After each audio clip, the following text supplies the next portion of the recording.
Hello friends, welcome back to Stan's Cutlery Universe. Woo! Today I've been busy. I've been working on a spot in my basement to be able to do some cleanups and work in video area. Back here, this desk, or not desk, it's a bench. That came with the house. It's really heavy duty. Till about 2 days ago, it had about 2 feet of crap and stuff. It's just like a flat surface, so it caught everything. So I've been down here cleaning that up, cleaning cobwebs and stuff out. Man, I can barely breathe because I have really bad dust allergies. Probably should have wore a mask, but I'm not smart enough to realize that till I'm hacking a lung or two out, so that's what's fun. But I just wanted to show you guys what I've been busy at. Get myself a good workbench back here. I'm not sure, you can see the surface a little bit here. I'm not sure if I should sand it and clean it up, which is what I think I want to do, and then stain it or paint it. Once I sand it, I want to see what it looks like, because, or do I want to leave it like the way it is where people have used it? Because I used it for a while too. You might hear my wash machine going in the background. So, kind of a thing. Should I leave it looking like it is? Should I take a little bit of time, sand it down? And for lack of better terms, make it mine, because I could paint it, or like I said, if the wood comes out looking really good, which I think it will, I'll probably just stain it and then maybe put some polyurethane on it and call it good. Because I like that look. It looks good for when you're showing stuff. And you can also always put a mat down, if you want a mat so that it contrasts better. Yeah, believe it or not, I actually think of that stuff sometimes. Usually about halfway through the video, but I think about it. Now I go, yep, probably should have done that. Well, I want to show you the knife I was carrying today, working down here. Didn't have a whole bunch to cut, but I did have some stuff. And that is just my little Roper farmhand, I think they call it. Just a little lockback, Sodbuster Junior size style knife. There's the part number. I think I picked this up at Tractor Supply last year. They had them like during this time of the year for, I want to say, $10 or $12. Great little knife, but you know why I'm carrying it today? Because I got down here and I went, I don't have a knife. Whatever shall I do? Maybe I'll go upstairs and get one I normally carry. Then I went, wait a minute. You big dummy. You're 10 feet from about 1,000 knives. So I wandered over there and found this one that looked like it'd be a handy dandy knife for the day's misadventures. So I'll put that back there. Then I just wanted to show a couple other knives that I just like. Sorry, and I wanted to just talk.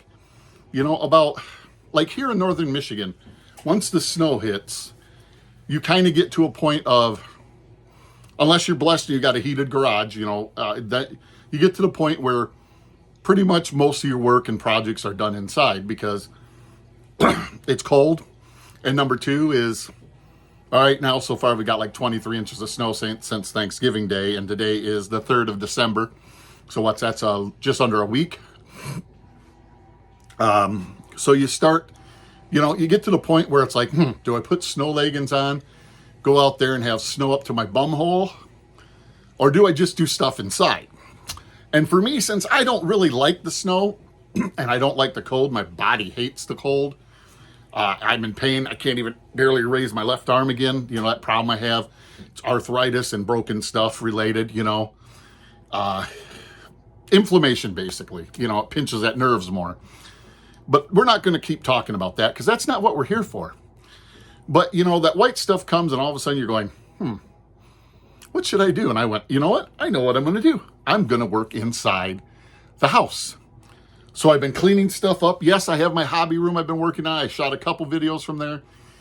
The problem with doing I don't want to call it wet work, but work where you got lubricants and stuff like that, is that room has comic books, sports cards, coins, some higher value items that lubricants and stuff don't play well with, and dust from cleaning and stuff. So I thought, you know what, this is a perfect spot. My air intake for my house is literally 6 feet from me. So I got fresh air coming in here. I don't want to use a ton of chemicals because our bedroom's right above me, but at the same time I can use some. And as long as I keep the smell down and the fumes down, I should be good to go. And I'll know if I get too many fumes because my wife will tell me. Believe me. She is very, very, very, very good at telling me when I do something wrong. But back at her. I'm good at telling her when she does something wrong too. Sometimes you shouldn't do that though, guys, because some ladies don't take it well. And I'm not saying my wife is mad or anything like that, but sometimes pointing out something that somebody did wrong is just not the way to go. You're just better off saying, "Ooh, man, I smell this. Maybe we shouldn't do that next time." I get a little carried away and I push it. And then she gets upset because I push it. I'm not as gentle as she is when she tells me I screwed up. She tells me, "Man, really stand next time. Please don't do that." And I'm like, oh, "Okay, sorry."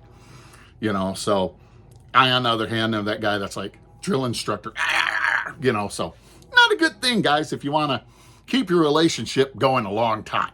Just saying. Okay, that's enough of the relationship confirmation or information. No, I don't know what the heck it was. I'm having fun. I'm in a really, really good mood today. I just wanted to do this video, like I said, being a little silly. You can see my bandsaw right there. Cool. It's going to be a good setup for that. Let's look at some knives. I just brought 3 fixed blades over that I really like. I just wanted to share them. They're nothing super fancy. They're all things that you can pick up at a decent price, but they are good blades. And the first up, we have the M-Tech. Okay, come on, camera. MT2035 BK. So you can probably get this in another color, BK being black. Comes with a chintzy little nylon sheath, but honestly, for the little nylon sheath, it's actually very well made. This will probably get taken off from there, and I'll put a leather, lanyard or something like that on it. Single retention. Problem with this one, if you carry it face forward, for righties, could catch on something. But decent little sheath. And great little knife. Sometimes people get really caught up on a name brand or no Chinese. And I understand that. I really do. It's just like these guys here that's always USA design, trying to, design USA, but it's still made in China. But, ooh, that's sticky sharp. You're still supporting an American-made company. Look at that jimping. It is just a great EDC knife that doesn't break the bank. And that's something that I like about import knives. You can get some nice knives, check them out, mess with them, play with them. And then honestly, if you decide they're not for you, or you say, "Hey, I really like that size of knife. I like that design." Now, if you don't want a Chinese knife, or let's just say imported knife, you go find a case, a Buck, or an American-made knife brand, that is very similar to it. And if you really like it, you find a custom knife maker, say, "Hey, I want you to make me this, or as close as you can, with this type of scales and stuff," and they do it. So, that's kind of where I look at it. And also for me, I'm just straight up a collector. I enjoy having these in my collection. I don't want to say playing with them, but honestly, that's what a lot of it is playing with them. Get to have some fun, get to go outside, mess around with them, use them, show them, and just enjoy them. Next up, we got the MT113. Oh, yeah. This is a nice, I like this one too. I like them all. I like all of these, but I haven't really looked at see which ones I pulled because I know I just like M-Techs. Again, the nylon sheath. Very proud that it's M-Tech USA, still imported from China. Again, nice belt loop, big enough that you can get even like a pretty heavy duty belt. Forward clip, don't really like that, or button. But this is like a, kind of like a baby, not even that much smaller than a K-bar, but this has a Tonto tip. This knife I have, is this the one I've used? Or they have another one very similar to this. This one I don't think I've used. See how that hose is in there? So it's a full tang. Well, maybe not full tang, but a rat tail tang going to there. Nice guard. Again, they like to tell you, "Hey, look at me, we're USA designed." But this is a good knife overall. I have a 9-inch hand span. So this is about 10 inches. And you can see that it's, oh, sorry, cam on that side. Oh yeah, I guess you could have. It was pinned to the rat tail. So, just a really, really, really nice knife.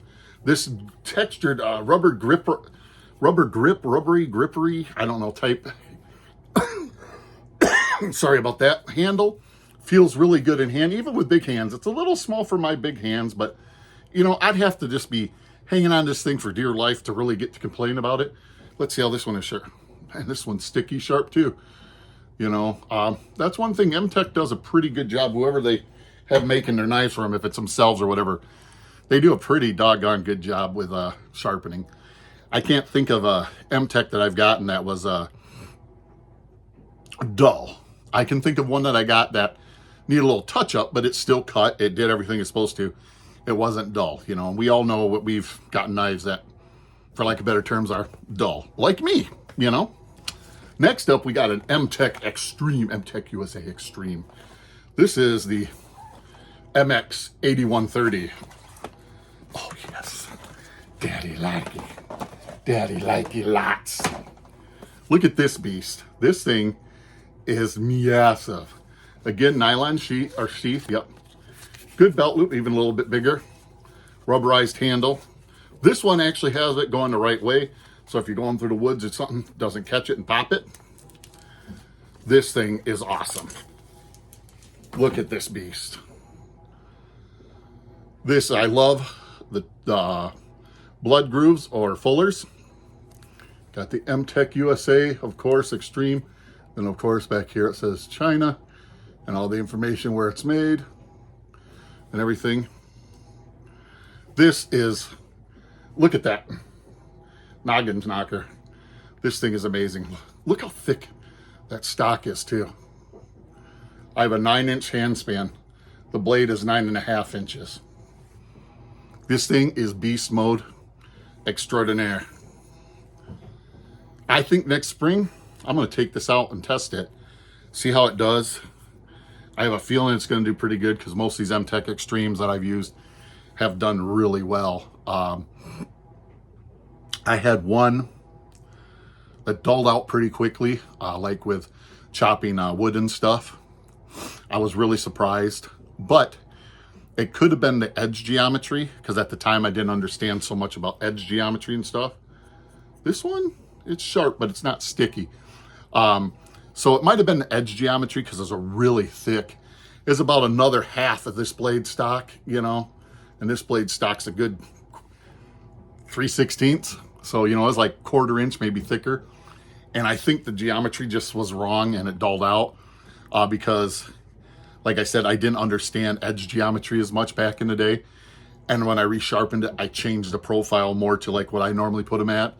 Took forever because, you know, it's not that the steel's super hard. It's probably like a 440 back in the day. This is probably, says stainless steel. So I'm going to guess 3CR or something from the use I've had with them. I could be very wrong. See if it says on the box.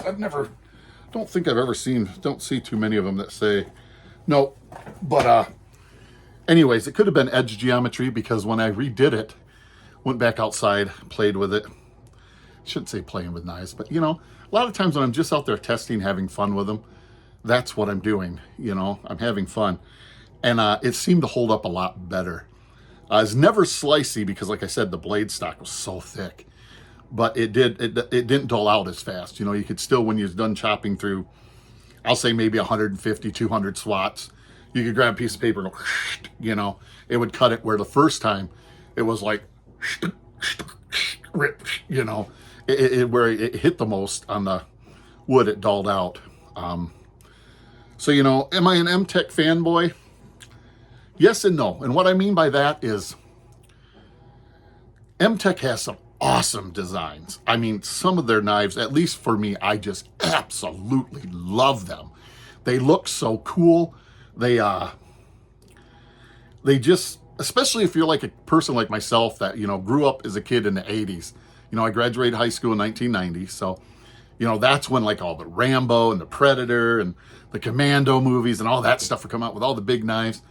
Man, when I seen M-Tech years later, like in the 2000s, I was just like, ooh, Stanley Likey, you know, and I had to get some. And I'm glad I did, you know. And now that's gone forward more when I'm more of a collector and I enjoy them because this is just a beautiful looking design, you know. It's just a beautiful, beautiful knife. I mean, And for the price, I want to say an M-Tech Extreme, this one probably cost me 30 bucks, 35 on the high end. And if I'm really smoking that day, 40. I don't smoke anything, so don't know why I say that. I think it sounds funny. But yeah, man, I like M-Techs. I'm unapologetic about it. You know, that's what I like is their designs, and they make some really cool knives. What I dislike about them is, well, I'm going to be honest. That right there. Everything is M-Tech USA Extreme or M-Tech USA. For the untrained knife person that's just getting into the hobby, you know, you see this box and you're like, oh, M-Tech USA. That's made in the USA. You never look. I mean, they're honest. You never look at the end. You just see that M-Tech USA and you buy it. Now you get home and you realize that, you know, you thought he was getting a great deal because you picked that knife up for $25 and it's USA made. You get home and you go, oh, no, it's not. Well, you can't really return it because the person selling it probably never told you it was USA made. It's your own fault for not looking good. You know, it's like I hear some of these guys talk about, oh yeah, I'm upset because the eBay seller made it sound like it's this. Okay, I'm going to say something about eBay. I learned this as a seller back in the day and definitely as a purchaser. If somebody's only showing you something like this and they show you no other sides, there's a reason. Whether it's on this side, you can go, oh, that's made in China. Or there's some damage to this side. A good eBay seller will show you everything that's pertinent, especially like with a case knife. You know, they'll show you the date stamps, they'll show you all that. And if you buy a knife saying, oh, well, the seller said it's an 84 and it's actually a 94, or it's a 2004, ooh, I'm mad that seller lied. No, what it probably is that seller didn't know. They did the best they could, because if you look at some of those damn tang stamps, they look very similar. I've struggled myself on some of them, you know. But, you know, and who knows, maybe the guy or gal was being misleading intentionally, knowing that an 84 knife would probably get a little bit more than a 2004 being in that type of shape. So, you know, you got to always be careful on eBay because you can get zinged. I've done it. Pick me. It's happened to me. You know, it's just, I hate it when I hear people saying that, oh, somebody screwed me over. No, you screwed yourself over because you didn't look good enough at the listing. And if you didn't understand the listing yourself or how to tell yourself and you looked at the tang stamp, then it's your fault too because you looked at the tang stamp, you know. And the reason I'm bringing case up so much is because, like I said, they can be hard to tell. You know, again, a lot of these people that want the vintage knives, some of the people aren't necessarily lying, like I said. Some of these knife brands, like Buck, for some of the years was a range between 72 to 86. Then as you get to know more about the tang stamps or lack of tang, well, I guess tang stamp, but different things, then you realize there's little differences, little nuances, and you can get closer to the build date. Like it might be a 72 to 76 or a 76 to 80. You know, so it's not that somebody's necessarily lying. It's always do your due diligence, you know, and I don't know how I got into this rant other than, you know, that's the one thing I don't like about M-Techs is they put the M-Tech USA bigger than anything else on the blade. And I know they're proud of their product and they probably do that some for marketing too. But that's the thing I don't like is, you know, to the young guys or gals or people just new to it, they think they may be thinking they're getting a USA made knife to find out it's not. And then they're disappointed, you know, because, you know, they're on their way home going, man, I only paid 40 bucks for this USA made. That's freaking awesome. Get home, they're like, oh man, look at I love the grip. It's nice and grippy. Oh man, there it is. Military model MX 8130 stainless steel USA premier design. China. Son of a, you know. But again, that's buyer beware. Know your stuff, what you're looking at. And if you don't like Chinese made knives, hey, I understand. I am getting more and more to where I'm buying more and more USA made knives for multiple reasons. One is USA made knives seem to be way more collectible. And what I mean about that is, you know, a case knife in great shape from the 80s is going to pull a little bit of a premium over a case knife made in the 2000s 2010s, 2020s. That's the same thing in the same shape. A buck knife, same thing. The only problem being that I see happening is the same thing that happens with sports cards and comic books, is us as collectors, we now know what to look for in this and that. So we buy the vault pattern, which, hey, I'm guilty. I just got 2 in from last year. Got them upstairs right now. Going to do a video on those. Hey, that's my wash machine going back crap crazy. Well, it made me poop my pants, but I was ready. I will go get that wash machine. Hey, that might make a good video. Stan attacks the wash machine on the spin cycle. My wife would probably get really mad. But anyways, sorry about that. Yeah, it might be slightly offloaded. I loaded it, and it's like me slightly off. But yeah, just wanted to talk about that, you know. The USA, what I was talking about USA is, you know, people have a premium for the cards from the early 80s and some of the late 90s. And a lot of that is because collectors weren't as, like they are now, as trained and as well. Like, you know, you pull a card out of a pack, you put it right away into a sleeve, into a hard holder to protect it. Back then, you put a rubber band around them, you know, in the early 80s. So to get a card in Gem Mint 10, plus the printing process wasn't as good as it is now, is some of them, like there's some cards that you look at PSA as who grades baseball cards and other companies, but you go to PSA and like go to like 1986 tops. Some of the most expensive cards are not of really stars. The reason they're expensive is because there's like, out of all those that were printed, there's maybe 100 or 200 that have made Gem Mint 10, a perfect card. And some of that reason is because the top has a black border, and that black gets chipping. And people don't notice it, and centering and everything. But that's neither here nor there. But I think that's kind of what's happening with knives too, is the newer knives like Case and Buck are going to hold their value because they're good names and they're good knives. And Winchester and, you know, all those great knives, GECs. But knives like these, if it's a very limited run, might, you know, when I buy knives like these, I don't look at it as an investment. Oh, I lied. I do. I look at it as an investment and fun and enjoyment. I enjoy looking at this knife. I've been hanging on this knife for like 12 minutes. You know, so that's what I like Chinese knives for. That, and you know, you can buy some Frost or Rough Riders, and I am a Rough Rider fanboy. I am not shy of saying that. You can buy the pattern, check it out, and see if you like it before you go spend a larger amount of money on like a Case or GEC or something like that. Well, I'm done rambling and ranting. Ranting and rambling. Maybe that's what I should call this video. Ranting and rambling. Yeah, I think I will. But hey, if you like import knives like I do, like big knives like I do, you made it this far, hashtag MTechRocks. MTECHROCKS. I appreciate it. I really do. I got to put this down because if I try to do my be friendly and, you know, I'll drop it and be stuck in my foot and I'll be like, okay. Thank you all so much for watching. I appreciate you all. Like I said before, have the best subscribers / friends. I say subscribers because that's what YouTube calls them. I say friends. That's why I always start my videos off with, hello, friends. Sometimes a little crazy on that, but anyways, live long, prosper, and collect your own way.